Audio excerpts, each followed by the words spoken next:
Makinig kayo sa lahat ng sinasabi sa palibot ninyo at tandaan ninyo, kung sino man ang kumukontra sa confidential funds ay kumukontra sa kapayapaan. Kung sino ang kumukontra sa kapayapaan ay kalaban ng bayan.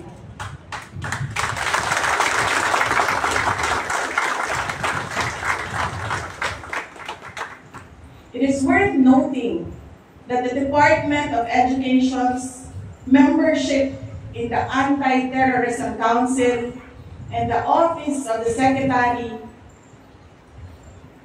membership in the National Task Force LCAP exemplify the department's unwavering commitment to the protection and well-being of our learners, personnel, and other stakeholders.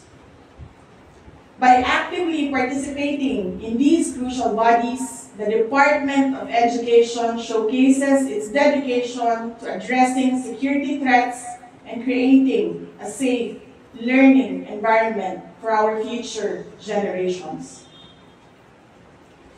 In conclusion, let us recognize the vital role of confidential funds in ensuring the security and development of our children and the future of our nation.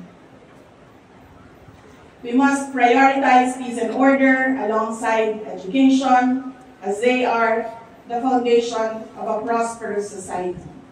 The safety and security of our people should never be limited by financial constraints or arbitrary timeframes.